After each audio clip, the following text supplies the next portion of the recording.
students, welcome to this new session of Mathematics Part 1. From today we are going to start chapter number 2 and the name of the chapter is Real Numbers. You can see here Real Numbers. Now you can see the different numbers here. There are different sets of numbers. The first one is called set of natural numbers. You know that the set of natural numbers starts from 1 and it is endless on the other side. Set of whole numbers is denoted by W. It starts from 0. It is also endless on the other side. They are infinite. We cannot count how many whole numbers are there. We cannot count them. Set of integers denoted by I. Set of integers means all the positive numbers 0 and all the negative numbers. This set makes set of integers. And set of rational numbers means, what is meaning of rational numbers? Let us try to understand first what is meant by rational numbers. The numbers which can be written in the form of P upon Q, in which P and Q both belongs to set of integers. And Q should not be equal to 0, means denominator should not be equal to 0. Then the numbers which can be written in the form of P upon Q are called rational numbers. Means here the set of rational numbers is written in a set builder form. We studied the sets are written in two ways. There are two methods of writing the sets, roster form and set builder form. Here the Q set is written in the form of set builder. So Q means set of rational numbers and set of irrational numbers are denoted by Q dash. The set of irrational number is denoted by Q dash. If set of rational number is denoted by Q, means set of irrational numbers is denoted by Q dash. Now what are irrational numbers? The numbers which are not rational, means which cannot be written in the form of P upon Q, are called irrational numbers. All those numbers which are not rational means they are irrational, and set of irrational numbers is denoted by Q dash. When we combine both the numbers, means rational numbers and irrational numbers, we get the set of real numbers. So set of real numbers is formed by combining both rational and irrational numbers. Is that clear? Let us revise it so that you can understand in a better way. बघा विद्यार्थी मित्रांनो, हा जो संख्या प्रणालीचा विस्तार दिसतोय तुम्हाला, संख्या वेगवेगळ्या प्रकारच्या असतात. नैसर्गिक संख्यांचा संच आपण n ने दर्शवतो आणि नैसर्गिक संख्यांची सुरुवात 1 ने होते, पण शेवट आपण सांगू नाही शकत कारण त्या अमर्याद आहेत, इनफायनाइट आहेत. तसा पूर्ण संख्यांचा संच आपण w ने दर्शवतो आणि पूर्ण संख्यांची सुरुवात शून्यापासून होऊन त्याचाही शेवट आपण करू शकत नाही कारण त्या देखील अमर्याद असतात, इनफायनाइट असतात त्या पण. पूर्णांक संख्यांचा संच आपण आय ने दर्शवतो, ज्याला आपण सेट ऑफ इंटिजर्स म्हणतो, म्हणजे पूर्णांक संख्यांचा संच. यामध्ये सर्व धन संख्या, शून्य आणि सर्व ऋण संख्या येतात आणि दोन्ही बाजूंना त्या अमर्याद असतात. वी कॅनॉट काउंट देम, मोजू नाही शकत आपण, इतक्या पूर्णांक संख्या आहेत. त्याच्या पुढे जर आपण गेलो तर संख्यांचा आणखीन एक प्रकार आहे ज्याला परिमेय संख्यांचा संच म्हणतात. परिमेय संख्या म्हणजे काय, तर ज्या संख्या p छेद q या रूपात लिहिता येतात, ज्यामध्ये p आणि q म्हणजे अंश आणि छेद हे दोघं पूर्णांक संख्या संचाचे घटक असतील. या चिन्हाचा अर्थ माहिती तुम्हाला आपण संचामध्ये शिकलो होतो. p व q हे दोघं i चे घटक आहेत, म्हणजेच पूर्णांक संख्यांचा घटक आहेत ते दोघं. पण यात फक्त q हा शून्य नसावा.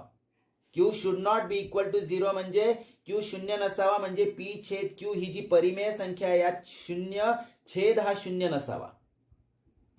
छेद शून्य असेल तर त्या संख्येला अर्थच उरत नाही, म्हणून छेद शून्याच्या व्यतिरिक्त असला पाहिजे. तर अशा स्वरूपातील संख्यांना आपण परिमेय संख्या म्हणतो आणि परिमेय संख्यांचा संच q ने दर्शवतात. ज्या संख्या परिमेय नसतात त्यांना आपण अपरिमेय संख्या म्हणतो. म्हणजे त्या P छेद Q रूपात लिहिता येत नाहीत, त्यांना आपण अपरिमेय संख्या म्हणतो. तर अपरिमेय संख्यांचा संच Q डॅशने दर्शवतात. जसा परिमेय संख्यांचा संच आपण Q ने दर्शवलाय तसा अपरिमेय संख्यांचा संच Q डॅशने दर्शवतात.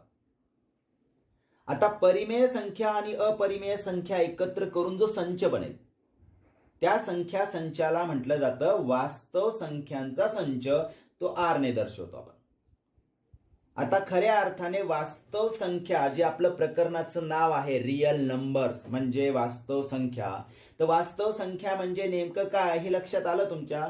सर्व परिमेय आणि सर्व अपरिमेय संख्या मिळून जो संख्या संच बनतो त्या संचाला वास्तव संख्यांचा संच म्हणतात. That is called set of real numbers. आता या सर्व संख्या संचांकडे जर बघितलं तर आपल्या लक्षात येतं की संच N मधील सर्व घटक संच W मध्ये येत आहेत. संच W मधील सर्व घटक संच I मध्ये येत आहेत. संच I चे सर्व घटक Q मध्ये येतील, कारण या सर्व संख्या आपण P छेद Q रूपात लिहू शकतो. प्रत्येकाला आपण छेद जर 1 दिला ना तर संख्यांमध्ये बदल होत नाही. 3 छेद 1 म्हणजेच 3 अशा सर्व संख्या लिहिता येतील. म्हणजे P छेद Q फॉर्म हा देता येईल. म्हणजे या सर्व संख्या इथे येऊ शकतात. संच Q हा R मध्ये येतो, म्हणजे संच Q मधील सर्व घटक R मध्ये येतील, कारण Q आणि Q डॅश मिळून जर R बनतोय म्हणजे Q मधले सर्व घटक R मध्ये येतीलच. थोडक्यात हे सगळं बोलण्यामागे उद्देश काय की जर एका संचाचे सर्व घटक दुसऱ्या संचात येत असतील तर त्याला आपण उपसंच म्हणतो. पहिला संच हा दुसऱ्याचा उपसंच आहे, दुसरा हा तिसऱ्याचा उपसंच आहे, तिसरा संच हा चौथ्याचा उपसंच आहे आणि चौथा हा पाचव्याचा उपसंच. उपसंचाचं चिन्ह शिकलो आहोत आपण.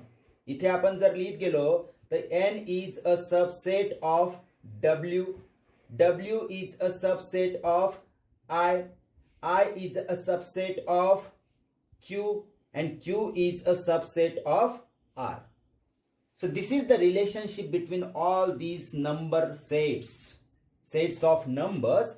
All are the subsets of other. Means N is a subset of W, W is a subset of I is a subset of Q and Q is a subset of R. So this is just a knowledge that you must know what is mean by real numbers. Before understanding real numbers, you should know all these set of numbers also. Okay. Okay, now let us see the next point here. Order relation on rational numbers. परिमेय संख्यांमधील क्रमसंबंध. Suppose P upon Q and R upon S are the two rational numbers. Now what is the meaning of rational numbers that we have just seen here? These two are rational numbers in which Q is greater than 0 and S is also greater than 0. Now the meaning of greater than 0 means both are positive. Q and S both are positive numbers. Now there are three possibilities or three cases of order relationship between these two rational numbers. The first one is which number is greater and which is smaller. We can discuss on these two rational numbers in three different ways. If P and S, the product of P and S is greater than the product of Q and R, means the product between the numerator of first number and denominator of second number, this product is greater than the product between the denominator of first number and numerator of second number, then we can say that P upon Q means the first rational number is greater than the second rational number. Means P upon Q will be greater than R upon S. Okay. Now there may be the second case. If P into S is less than Q into R. Means if the first product means, see, this is the direction of first product. P into S, this is first product, and Q into R, this is second product. If the first product is less than the second product, means second product is greater, then we can say that P upon Q is less than R upon S. Means second number will be greater than the first number. If the second product is greater, then second number will be greater. See how easy it is to remember. If the first number is if first product is smaller, then the first number is smaller. First number means P upon Q. We are talking about rational numbers. This first rational number is P upon Q, which is less than the second rational number, that is R upon S, because second product is greater than the first product. Now there is a third case also. If both the products are equal, means P into S is exactly equal to Q into R. If the first product and second product both are equal, then we can say that both the rational numbers are also equal. So this is the order relationship between these two rational numbers. Okay, let us revise it again. दोन परिमेय संख्यांमधील क्रमसंबंध म्हणजे दोन परिमेय संख्यांमध्ये लहान मोठेपणा ठरवणं. समजा P upon Q आणि R अपॉन S, P छेद Q आणि R छेद S अशा दोन परिमेय संख्या आहेत, ज्यामध्ये Q आणि S हे दोघं शून्यापेक्षा मोठे आहेत. म्हणजे Q आणि S हे दोघं धन संख्या आहेत. शून्यापेक्षा मोठे असण्याचा अर्थ दोघं संख्या धन आहेत. तर अशा वेळेला आपल्याला दोन परिमेय संख्यांमधला क्रमसंबंध तीन प्रकारे ठरवता येतो. कसा? पहिला गुणाकार P आणि S मध्ये, म्हणजे पहिल्याचा अंश आणि दुसऱ्याचा छेद यांचा गुणाकार म्हणजे पहिला गुणाकार. आणि दुसरा गुणाकार म्हणजे काय? तर पहिल्याचा छेद आणि दुसऱ्याचा अंश यांच्यातील गुणाकाराला आपण दुसरा गुणाकार म्हणणार. जर पहिला गुणाकार दुसऱ्या गुणाकारापेक्षा मोठा असेल तर दोन परिमेय संख्यांमध्ये पहिली संख्या दुसऱ्या संख्येपेक्षा मोठी असेल. म्हणजे P छेद Q ही R छेद S पेक्षा मोठी असेल. का? तर पहिला गुणाकार मोठा आहे म्हणून पहिली संख्या मोठी. सहज लक्षात ठेवता येतं. पहिला गुणाकार जर दुसऱ्या गुणाकारापेक्षा लहान असेल, म्हणजे दुसरा गुणाकार मोठा असेल, तर दोन परिमेय संख्यांमध्ये दुसरी संख्या मोठी असेल. म्हणजे R छेद S ही P छेद Q पेक्षा काय झाली? मोठी झाली. का मोठी आली? तर दुसरा गुणाकार मोठा आहे म्हणून. दुसरा गुणाकार म्हणजे काय? लक्षात आलं ना?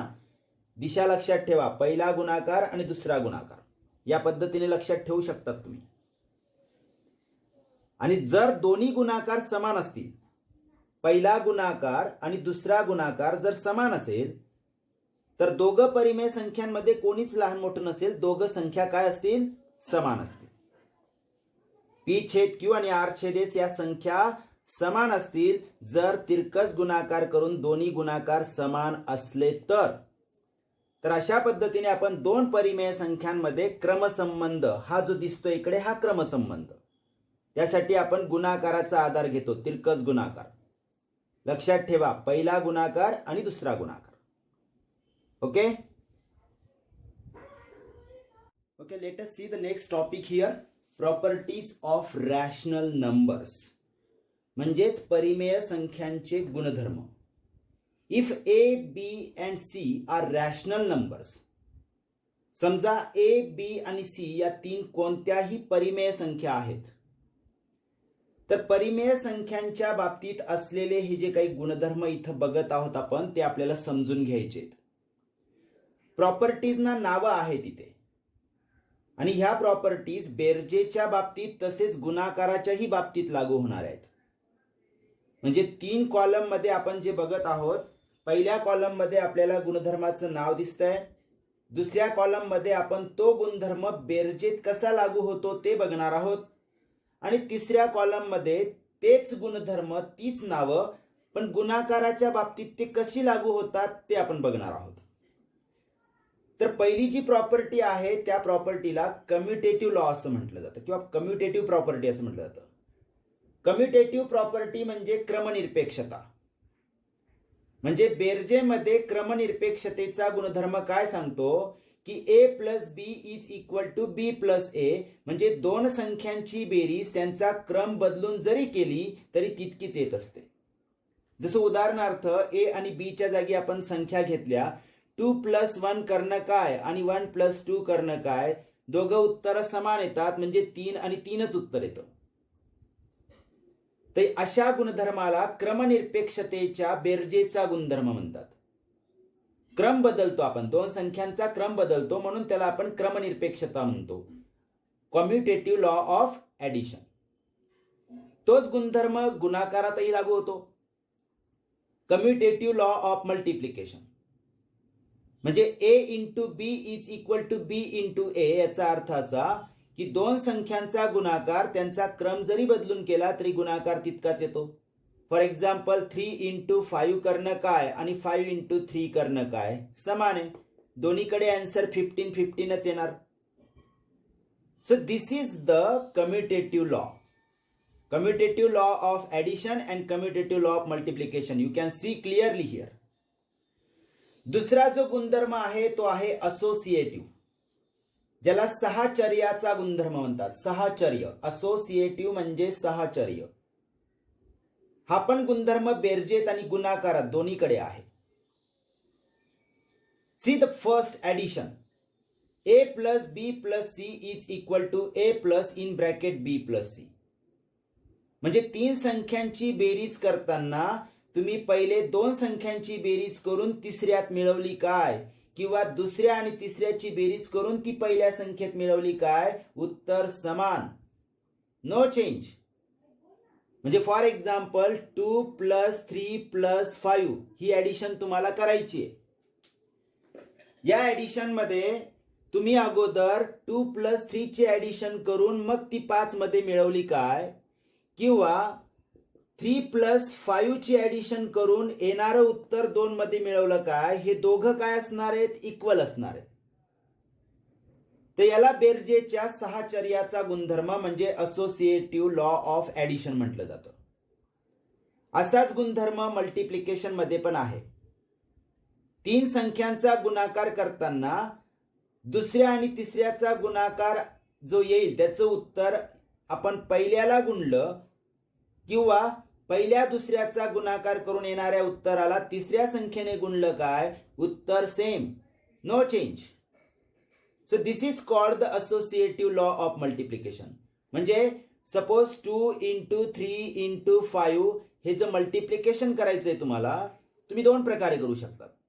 अगोदर तुम्ही 2 आणि 3 चा गुणाकार करून जे उत्तर येईल त्याला 5 ने गुणा, किंवा 3 आणि 5 चा गुणाकार आधी करून घ्या त्याने 2 ला गुणा. उत्तर सगळीकडे सारखंच येणार, no difference.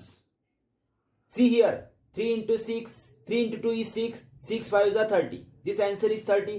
See here 5 into 3 15, 15 2 जा 30. So 30 and 30, there is no change in the answer.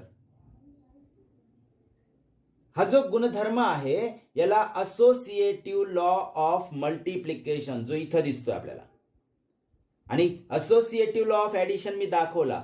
तीन संख्यांची बेरीज करताना दोन प्रकारे करू शकता तुम्ही. पहिल्या दुसऱ्याची बेरीज करून तिसऱ्यात मिळवणं किंवा दुसऱ्या तिसऱ्याची बेरीज करून पहिल्यात मिळवणं, सारखंच. समजला दुसरा गुणधर्म. तिसरा जो गुणधर्म आहे त्याचं नाव आहे आयडेंटिटी. आयडेंटिटी म्हणजे अविकारक. बेरीज अविकारक आणि गुणाकार अविकारक अशा दोन्ही ठिकाणी तो प्रॉपर्टी लागू होते. आता ऍडिशन आयडेंटिटी काय आहे, a plus 0 is equal to 0 plus a is equal to a. म्हणजे कोणत्याही संख्येत आपण शून्य मिळवला तर शून्य हा बेरजेमध्ये अविकारक असतो. म्हणजे a अधिक 0 केलं तरी उत्तर aच येतं आणि 0 अधिक a केलं तरी उत्तर aच येतं. म्हणजे बेरजेमध्ये शून्याचा कुठलाच इफेक्ट होत नसतो. म्हणून शून्याला अविकारक म्हणजे आयडेंटिटी म्हणतात त्याला. ही झाली ऍडिशन आयडेंटिटी. तसं गुणाकारामध्ये अविकारक 1 असतो. a गुणिले 1 करणं काय किंवा 1 गुणिले a करणं काय, उत्तर aच. a च्या जागी कुठली संख्या घ्या, 2 गुणिले 1 करणं काय किंवा 1 गुणिले 2 करणं काय, उत्तर 2च. म्हणजे गुणाकारात 1 हा अविकारक असतो. कुठलाही परिणाम एकाचा गुणाकारामध्ये होत नसतो. तसं बेरजेमध्ये शून्याचा कुठलाच परिणाम होत नसतो. म्हणून शून्याला अविकारक म्हणतात बेरजेमध्ये. तसं गुणाकारामध्ये 1 ला अविकारक म्हणतात. समजली आयडेंटिटी प्रॉपर्टी ऍडिशन मध्ये काय आहे आणि गुणाकारामध्ये काय आहे. पुढच्या जी प्रॉपर्टी आहे त्या प्रॉपर्टीचं नाव आहे इन्व्हर्स. इन्व्हर्स म्हणजे व्यस्त. इन्व्हर्स म्हणजे व्यस्त. बेरजेतही तो गुणधर्म आहे तसा गुणाकारात पण आहे, पण थोडा फरक आहे. बेरीज व्यस्त म्हणजे काय, तर दोन संख्यांची बेरीज जर शून्य येत असेल तर त्या दोन संख्यांना एकमेकांचे बेरीज व्यस्त म्हणतात. जसं ए आणि ऋण ए या दोघांची बेरीज शून्य येते. आपण ही बेरीज केली तर ब्रॅकेट सोडवल्यावरती प्लस मायनस मायनस होऊन जाईल, ए मायनस ए झिरो होऊन जाईल. म्हणजे हे दोघं एकमेकांचे काय आहेत, बेरीज व्यस्त आहेत. का तर त्यांची बेरीज शून्य येते म्हणून. मग बेरीज व्यस्तचा अर्थ काय, दोन संख्यांची बेरीज. If the addition of two numbers is zero then the two numbers are said to be additive inverse of each other. Additive inverse म्हणजे 2 चा ऍडिटिव्ह इनवर्स हा निगेटिव्ह 2 आहे, 3 चा ऍडिटिव्ह इनवर्स निगेटिव्ह 3 आहे. काय म्हणायचं यांना ऍडिटिव्ह इनवर्स, कारण या दोघांची बेरीज केली तर शून्य येणार, या पण दोघांची बेरीज केली तर शून्य येणार. अशा संख्यांना ऍडिटिव्ह इनवर्स म्हणतात एकमेकांचे. समजली प्रॉपर्टी. ऍडिशनचा इनवर्स प्रॉपर्टी काय, दोन ऍडिटिव्ह इनवर्सची ऍडिशन ही झिरो येत असते. आणि इनवर्स जो मल्टिप्लिकेशन मधला त्याचं कसं लक्षात ठेवायचंय, जर दोन संख्यांचा गुणाकार एक येत असेल तर त्या दोन संख्यांना एकमेकांचे गुणाकार व्यस्त म्हणजे मल्टिप्लिकेटिव्ह इनवर्स म्हणतात. इथं दिसतंय तुम्हाला ए ला 1/a ने गुणलं तर उत्तर 1 येतंय. कसं येणार एक, हा छेदाचा ए अंशाचा ए कॅन्सल केला की उरतो 1. गुणाकार दोन संख्यांचा 1 येतोय म्हणजे हे दोघं एकमेकांचे गुणाकार व्यस्त आहेत. त्याला मल्टिप्लिकेटिव्ह इनवर्स म्हणतात. ए चा मल्टिप्लिकेटिव्ह इनवर्स 1/a आणि 1/a चा मल्टिप्लिकेटिव्ह इनवर्स ए. गुणाकार व्यस्त म्हणजे तुम्हाला कोणी विचारलं 3 चा गुणाकार व्यस्त काय आहे, तर 1/3. का दोघं एकमेकांचे गुणाकार व्यस्त आहेत, कारण दोघांचा गुणाकार 1 येतो. करून पहा, गुणाकार जर केला आपण तर आपल्याला उत्तर 1 मिळतं. कसं मिळणार, छेदाचा 3 अंशाचा 3 कॅन्सल केला उरतो 1. म्हणजे 3 ची गुणाकार व्यस्त 1/3 आहे आणि 1/3 ची गुणाकार व्यस्त 3 आहे. So that is called multiplicative inverse of each other. In the same way, the multiplicative inverse of 1 is 1 because the product of two 1 is 1. 1 ची गुणाकार व्यस्त 1च असते. ती 1/1 पण लिहिला तरी 1च मानणार आपण त्याला, कारण 1/1 हा 1च असतो. म्हणजे 1 ची गुणाकार व्यस्त 1 का, तर दोघांचा गुणाकार 1. तर अशा पद्धतीने हे 4 गुणधर्म आहेत. पहिला गुणधर्म आहे कम्युटेटिव्ह लॉ, ज्याला आपण क्रमनिरपेक्षतेचा गुणधर्म म्हणतो. दुसरा आहे असोसिएटिव्ह लॉ, ज्याला आपण सहचर्याचा गुणधर्म म्हणतो. तिसरा आहे आयडेंटिटी म्हणजे अविकारक आणि इनवर्स म्हणजे व्यस्त. हे चारही गुणधर्म बेरजेत आणि गुणाकारात लागू होतात. थोडा फरक आहे दोघांमध्ये. लक्षात आलं? नीट बघा आणि समजून घ्या. आता एवढ्या सगळ्या डिस्कशन वरून लक्षात आलेच असतील तुम्हाला हे 4 गुणधर्म आहेत. इथे टोटल 8 गुणधर्म आहेत. हे सगळं तुम्हाला आपल्या वहीमध्ये नोट्स मध्ये उतरवून घ्यायचंय. आता याच्या आधी आपण जे शिकलोय ते पण नोट्स मध्ये उतरवून घ्यायचंय तुम्हाला व्यवस्थित. ओके.